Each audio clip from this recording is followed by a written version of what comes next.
Hello everyone, welcome back to my YouTube channel Psychology with Monica, and here I am with a new video on the Triple SB Teacher Requirement 2025। इस पे already मैं एक video बना चुकी हूँ इस exam के syllabus से रिलेटेड, इस एग्जाम के क्राइटेरिया से रिलेटेड, आपके एलिजिबिलिटी क्राइटेरिया से रिलेटेड, एज रिलैक्सेशन से रिलेटेड। वो वीडियो जाके देख सकते हैं। जिन्होंने एग्जाम फॉर्म फिल नहीं किया है वो जल्दी से जल्दी अपना एग्जाम जो है फॉर्म फिल कर लें, क्योंकि 5 अक्टूबर इसकी लास्ट डेट है। और डी ट्रिपल एस पे कभी भी डेट एक्सटेंड नहीं करता है, तो आप इस भ्रम में ना रहें कि साइट बिजी चल रही है, लाखों स्टूडेंट्स फॉर्म फिल कर रहे हैं तो क्या पता डेट एक्सटेंड हो जाए। ऐसा कुछ होने वाला नहीं है, क्योंकि ये क्या है, कॉम्पिटिटिव एग्जाम है, ये सिलेक्शन एग्जाम है। तो यहाँ पे डेट एक्सटेंड होने का ना मतलब कोई बनता नहीं। तो 5 अक्टूबर इसकी लास्ट डेट है, तो अपना फॉर्म फिल कर लें। आज की इस वीडियो में जो मेन पॉइंट रहने वाला है वो ये रहने वाला है कि how to crack exam in first attempt. जो पहली बार ये एग्जाम दे रहे हैं या 2-3 बार जो पहले दे चुके हैं, तो वो ये चाहेंगे कि इस बार तो हम क्लियर कर ही दे, क्योंकि ये जो वैकेंसी 4 साल बाद आपको देखने को मिली है। अब नेक्स्ट कब आएगी, 8 साल बाद आएगी। इसका लेवल क्या रहेगा, टफ रहेगा, लो रहेगा, मतलब क्या पता एग्जाम पैटर्न चेंज हो जाए। ठीक है, और आप तब तक और आपकी एज भी चली जाएगी। सबसे बड़ा तो जो इसका जो ड्रॉबैक है वो यही है कि 30 साल उम्र होनी चाहिए। 30 साल से ऊपर होते ही आप ट्रिपल एसबी में किसी भी टीचिंग पोस्ट के लिए एलिजिबल नहीं है। ठीक है, तो स्टार्ट करते हैं कि एग्जाम स्ट्रेटजी क्या रहने वाली है, इसकी जो बुक्स कहाँ से प्रिपेयर करें। ठीक है, यूट्यूब से काम चल जाएगा, गूगल से काम चल जाएगा, या बुक्स पढ़नी पड़ेगी, कैसे क्या है। I will share my experience with you, and it doesn't necessary that कि हम जिस चीज़ पे वीडियो बना रहे हैं उसका एग्जाम क्लियर होना जरूरी है। मैंने एग्जाम दिए हैं, मैंने टीचिंग के बहुत सारे गवर्नमेंट एग्जाम दिए हैं, उसमें से कुछ क्लियर हुए हैं, कुछ नहीं हुए हैं। तो मैं अपना एक्सपीरियंस आपके साथ शेयर करने वाली हूँ कि मैंने नॉलेज जो इन्फॉर्मेशन है कहाँ से क्लियर की है, कहाँ से क्या किया, मतलब नॉलेज के सोर्सेज मेरे क्या रहे हैं। और इस चीज़ को ये ना समझें कि एग्जाम क्लियर नहीं हुआ है तो ये क्या मतलब ज्ञान देने वाला है। यूपीएससी का एग्जाम जो जो बच्चे प्रिपरेशन करते हैं 10-10 साल तक जो प्रिपरेशन करते हैं उनका नहीं होता। वो न्यू कैंडिडेट्स जो प्रिपरेशन करने के लिए जाते हैं ना, वो उन्हीं से गाइडेंस लेते हैं। ठीक है, वो उनको गाइड करते हैं अपने एक्सपीरियंस के बेस पे। इट डजंट मीन दैट कि उनको नॉलेज नहीं है, तो उनको बहुत नॉलेज होती है। तो ऐसे ही मैं अपना एक्सपीरियंस आपके साथ शेयर करने वाली हूँ कि कहाँ से इसकी जो प्रिपरेशन है बेस्ट रहने वाली है, क्योंकि इसमें नेगेटिव मार्किंग है। 2 घंटे का आपका पेपर रहेगा, 200 क्वेश्चन आपको सॉल्व करने हैं। एंड क्वालिफाइंग जो पार्ट है इसका, वो आपका जो फर्स्ट पार्ट है वो रहने वाला है हिंदी, इंग्लिश, मैथ्स, रीजनिंग वाला। तो स्टार्ट करते हैं। How to crack D triple S P P R T exam 2025। Preparation strategy क्या रहेगी, time table, which book is best source of knowledge, ये सब आपके दिमाग में बहुत सारे क्वेश्चन चलते रहते होंगे। कहाँ से शुरू करें, कैसे शुरू करें, कुछ समझ भी नहीं आ रहा है, इतना सिलेबस है। जीएस पढ़े, हिंदी पढ़े, इंग्लिश पढ़े, कहाँ से पढ़े, कौन से टीचर को फॉलो करें, कौन सी बुक पढ़े। तो ये सारे क्वेश्चन है ना आपके दिमाग में चलते रहते होंगे, क्योंकि जब कोई एक नई चीज आती है ना, और जल्दबाजी में कोई चीज करनी होती है, क्योंकि आपके पास ज्यादा टाइम है नहीं, 2-3 मंथ्स आपके पास है। ये मत सोचो कि 2-3 मंथ्स बहुत ज्यादा है, बहुत कम है इस एग्जाम के प्रिपरेशन के हिसाब से। तो आपको एक बहुत अच्छी स्ट्रैटेजी, बहुत अच्छा टाइम टेबल एंड बहुत जो बुक्स है आपको कलेक्ट करनी है। आपको थ्योरी भी पढ़नी पड़ेगी। ऐसा नहीं है कि आप यूट्यूब पे मैराथन लेते रहेंगे और आपका एग्जाम क्लियर हो जाएगा, ये बिल्कुल भी होने वाला नहीं है। सबसे पहले बात करते हैं प्रिपरेशन स्ट्रेटजी। ठीक है, कि प्रिपरेशन स्ट्रेटजी कैसे बनाए। प्रिपरेशन स्ट्रेटजी बनाने से पहले आपके माइंड में ये जो पॉइंट्स है ना, ये क्लियर होने बहुत जरूरी है। ठीक है, सबसे पहले एग्जाम पैटर्न। कोई भी प्रिपरेशन स्ट्रेटजी बनाते हैं तो सबसे पहले आपके माइंड में एग्जाम पैटर्न, कि एग्जाम पैटर्न क्या है, कितने मार्क्स का क्या आने वाला है, ये आपके माइंड में क्लियर होना चाहिए। नेगेटिव मार्किंग है, कितने नंबर का है, कितने टाइम का पेपर है। ठीक है, बाइलिंगुअल आने वाला है, क्या क्या उसमें रहने वाला है। तो एग्जाम पैटर्न आपके माइंड में क्लियर होना चाहिए। टायर 1 है, टायर 2 है, क्योंकि इससे भी ना बहुत साइकोलॉजिकल इफेक्ट पड़ता है। अब आपको पता है सिर्फ एक ही है चांस, सिर्फ रिटन एग्जाम है, उसके अलावा कुछ नहीं है, सीधा आपका सिलेक्शन। तो ये एक प्लस पॉइंट भी हो सकता है, और ये नेगेटिव पॉइंट भी हो सकता है, क्योंकि प्रेशर बहुत ज्यादा रहेगा कि सिर्फ एक एग्जाम और सिलेक्शन होगा या नहीं होगा, वी डिसाइड। उसके बाद दूसरा पॉइंट, सिलेबस आपके माइंड में क्लियर होना चाहिए। हिंदी का क्या सिलेबस है अलग से। सिलेबस, इट डजंट मीन कि सिलेबस मतलब हिंदी आएगी इंग्लिश आएगी, नहीं, हिंदी में आपको टॉपिक पता होने चाहिए। ठीक है, ग्रामर में कौन कौन से आपके टॉपिक आएंगे। एग्जाम टाइमिंग आपको क्लियर होनी चाहिए। नेगेटिव मार्किंग है, पता होना चाहिए, नेगेटिव मार्किंग का भी बहुत फर्क रहता है। Strong and weak subject. ठीक है, आपको अपना एरिया देखना है कि कहाँ आपकी पकड़ सबसे ज्यादा है और कहाँ आपकी पकड़ सबसे ज्यादा कमजोर है। वो सब्जेक्ट को मुझे छोड़ना है या सबसे पहले मुझे वो सब्जेक्ट उठाना है, ये चीजें आपको क्या है ना माइंड में क्लियर होनी चाहिए। आपको एक मतलब अपना एक पूरा प्रिपरेशन स्ट्रेटेजी में ये पॉइंट आपको अलग से बनाने हैं कि this are my strong subject and this are my weak subject. Practice practice आपको डेली करनी है। प्रैक्टिस कहाँ से करेंगे? प्रैक्टिस सेट आते हैं, आप ऑफलाइन खरीद भी सकते हैं, ऑनलाइन भी बहुत सारे चैनल हैं, बहुत सारे ऐप्स हैं, वहाँ पे आपको प्रैक्टिस सेट क्या प्रोवाइड कराते हैं, वहां से आप प्रैक्टिस कर सकते हैं। मॉक टेस्ट, DTPLSP की ऑफिशियल वेबसाइट आपको मॉक टेस्ट प्रोवाइड कराती है, आप वहाँ जाके अपना मॉक टेस्ट भी दे सकते हैं। आप देख सकते हैं कि 2 घंटे में मैं कितने क्वेश्चन कर पाऊंगा, कितने मेरे रॉन्ग मिलेंगे, वहाँ पे आपको रिजल्ट भी आपको साथ साथ देखने को मिल जाएगा। तो ये जो है प्रिपरेशन स्ट्रेटजी बनाने से पहले आपके माइंड में ये चीजें बिल्कुल एकदम से क्या है ना, क्लियर कट होनी चाहिए। और ऐसा नहीं है कि आपने वीडियो देख लिया हो गया माइंड में, नहीं, इन सब चीजों को लिख के रखें कि क्या सिलेबस है, किसके क्या पॉइंट आने वाले हैं। प्रिपरेशन स्ट्रेटजी ना उसी हिसाब से बनती है। जैसे मान लो आपने को हिंदी में आपके मान लो 20 टॉपिक आने वाले, ठीक है, और आपके पास 3 महीने यानी कि आपके पास 90 दिन है, 90 डेज है, और आपके पास हिंदी के 20 टॉपिक हैं, इंग्लिश के 20 टॉपिक हैं, मैथ्स के आपके पास 25 टॉपिक हैं, रीजनिंग के आपके पास 20 टॉपिक है, तो आप डेली बेस पे 2 टॉपिक हिंदी के, 2 टॉपिक इंग्लिश के, इस तरीके से आपको प्रिपरेशन स्ट्रेटजी है ना अपनी बनानी।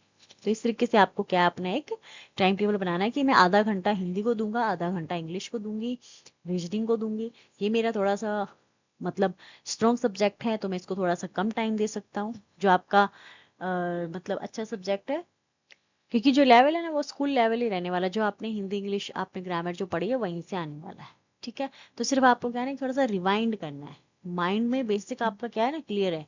कई जो बच्चे हैं स्टूडेंट्स, उनका रीजनिंग का बेसिक क्लियर नहीं होता, तो वो उनके लिए थोड़ा सा ही रहेगा कि रीजनिंग का बेस क्लियर होना जरूरी है। मैथ्स के सिलेबस में 1-2 टॉपिक ऐसे हैं जो आपने नहीं पढ़े होंगे पहले, वो थोड़े से आपको क्लियर करने जरूरी है। और हिंदी इंग्लिश तो आपकी ग्रामर है जो सेम रहती है, तो ऐसा कुछ है नहीं। ईवीएस आपकी बिल्कुल सेम आएगी जो आप पढ़ते हो, आपने पढ़ी है या पढ़ाई है जो भी है। उसके बाद हम बात करते हैं टाइम टेबल कैसे बनाए। पार्ट 1 और पार्ट 2 ये आपको क्लियर होना चाहिए। पार्ट 1 में हमारी Hindi English reasoning mathematics and general study आने वाली। पार्ट 2 में हमारी टीचिंग मैथडोलॉजी, टीचिंग मैथडोलॉजी मतलब साइकोलॉजी आपकी आएगी इसमें पूरी, CDP आएगी, ग्रोथ एंड डेवलपमेंट आएगा, चाइल्ड का जो ग्रोथ एंड डेवलपमेंट होता है उससे रिलेटेड आएंगे, लर्निंग थ्योरीज आपके आएंगे इसमें।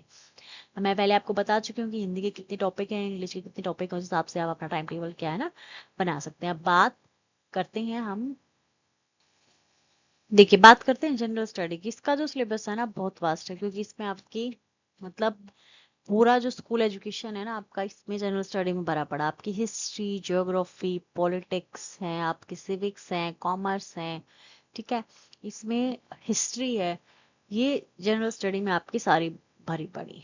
दूसरा करंट अफेयर है, ठीक है। तीसरा इसमें आपका जनरल साइंस है, साइंस भी इसमें ऐड हो जाती है। तो जनरल स्टडी जो है ना इसका सिलेबस वास्ट है, बट इसका मतलब ये नहीं है कि हम इसको बिल्कुल ही ड्रॉप कर दें कि वो जो होगा देखा जाएगा, नहीं।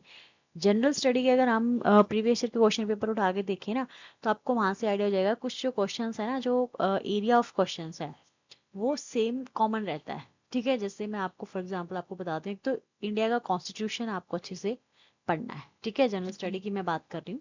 आपको जनरल स्टडी में क्या है ना, इंडिया का कॉन्स्टिट्यूशन आपको अच्छे से पढ़ना है, ठीक है। उसमें भारत का जो संविधान है कैसे बना, कितना टाइम उसको बनने में लगा, प्रेसिडेंट, प्राइम मिनिस्टर, इन सबका जो वर्किंग पीरियड क्या होता है, ये हो गया। दूसरा इसका मेन टॉपिक है जनरल स्टडी का, वो है आपका स्पोर्ट्स। कम से कम 2-3 सालों के आपके स्पोर्ट्स आपको पढ़ने हैं, ठीक है।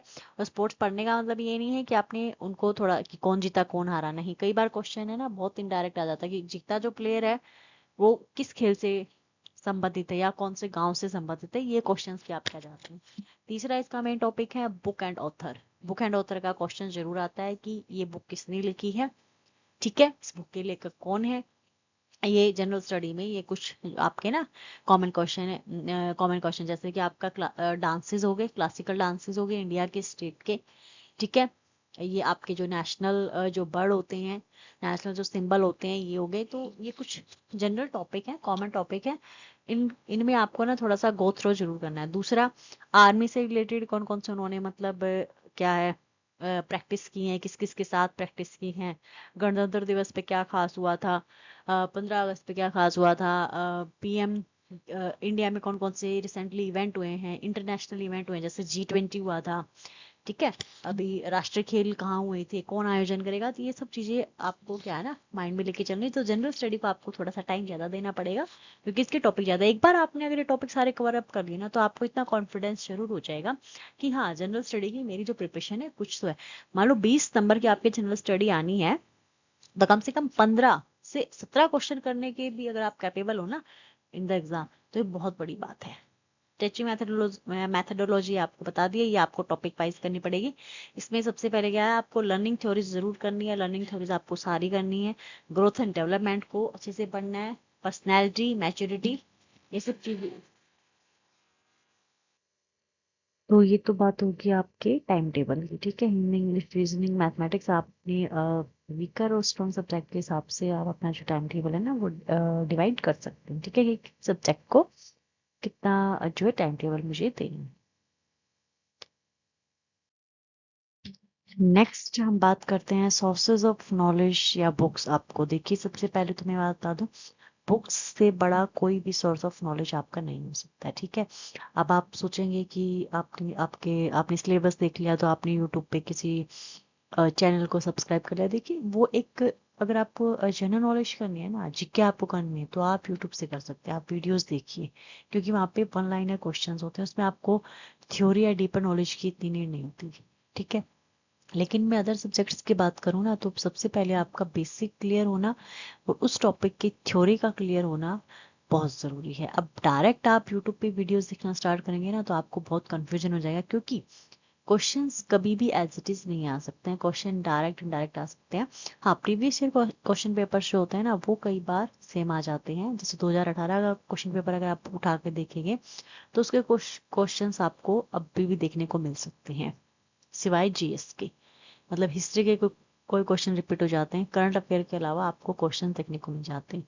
लेकिन सबसे पहले आपको ना आपका बेस क्लियर होना जरूरी है। जैसे मान लो आप ईवीएस की प्रिपरेशन कर रहे हो, जनरल साइंस की प्रिपरेशन कर रहे हो, और आपको टॉपिक्स पता है, तो आप बुक्स उठाइए। कौन सी बुक?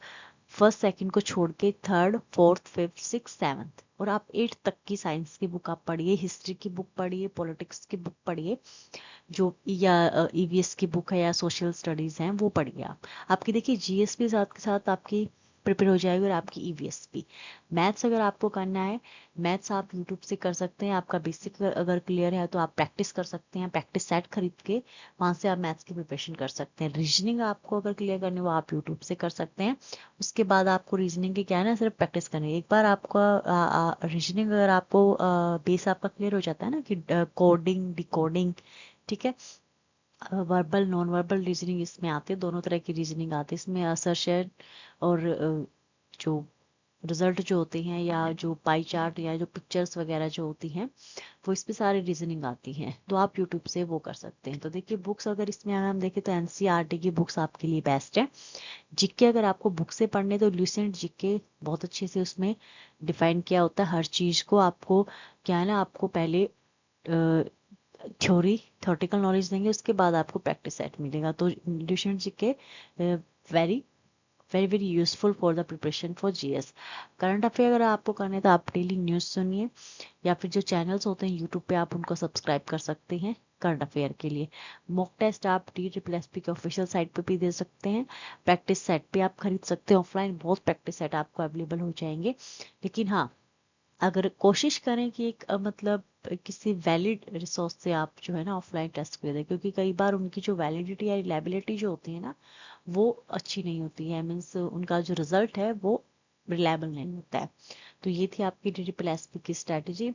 बाकी देखिए, आप किसी की स्ट्रैटेजी को कॉपी नहीं कर सकते हैं। जैसे मान लो आपने टॉपर का इंटरव्यू सुन लिया, या टॉपर ने आपको बता दिया कि इतने घंटे पढ़ो, ये पढ़ो। देखिए ऐसा आप किसी की स्ट्रैटेजी ना आप कॉपी नहीं कर सकते हैं। सबसे बड़ी बात तो ये है। इंडिविजुअल डिफरेंसेस आपने सुने, आपका पढ़ने का, आपका याद करने का, आपकी जो कैचिंग पावर है, आपकी जो अंडरस्टैंडिंग पावर है, आपकी जो नॉलेज को गेन करने की जो पावर है ना, वो डिफरेंट है। तो अपनी खुद की स्ट्रेटेजी बनाइए, खुद का टाइम टेबल बनाइए, क्योंकि आपका अपना तरीका है चीज़ों को याद करने का। हाँ, आप थोड़ा सा सजेशन ले सकते हैं, थोड़ी सी गाइडेंस ले सकते हैं, लेकिन एज इट इज़ आप किसी को कॉपी करके कोई भी एग्जाम क्रैक नहीं कर सकते हैं, कि हम किसी के बिल्कुल फुट प्रिंट्स पे हम चलेंगे, फुट स्टेप पे हम चलेंगे और हमारा एग्जाम क्लियर हो जाएगा। नहीं, आपका माइंड है आपके अपने हिसाब से काम करेगा। तो आप अपने हिसाब से अपना टाइम टेबल बनाइए, और एक क्या ना एक एग्जाम्पल प्रेजेंट कीजिए अपनी स्ट्रैटेजी का, ताकि आपका इंटरव्यू हो, आपका कोई पॉडकास्ट हो, तो आप उसमें अपनी स्ट्रैटेजी बताएं, ना कि आप किसी अनदर टॉपर की स्ट्रैटेजी। आप बताएं कि मैंने उस टॉपर की स्ट्रैटेजी को फॉलो किया था। Thank you. जय हिंद।